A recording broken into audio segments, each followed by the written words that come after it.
If you think that Mahabharata is just a religious piece of text, then you're missing out on something that is really awesome about the Mahabharata, and that is the storytelling. Well, it doesn't start with a once upon a time theme. It's a conversation inside a conversation, and at one point it just becomes 4 layers of conversation. I'll tell you what I mean. Ugrashrava starts the story telling it to the sages, saying that he heard this story from sage Vaishampayana, who was telling it to the king Janmejaya. And at one point inside that story, a conversation is happening between Sanjay and Dhritarashtra, and that conversation is a conversation that is happening between Lord Krishna and Arjun.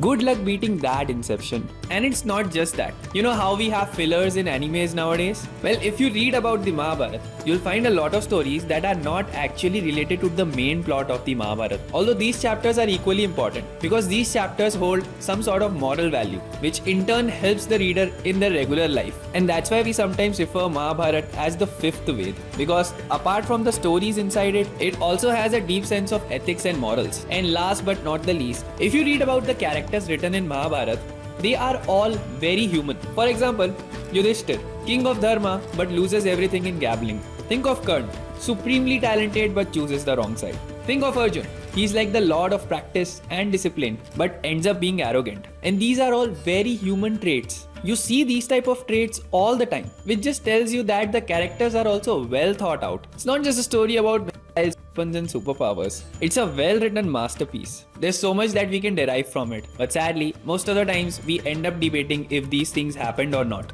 Maybe they happened, maybe they didn't. But the value that it holds is much bigger than this question. If you haven't read about the Mahabharata, I think you should. You'll get to learn a lot. And to stay educated on topics like these, follow this account.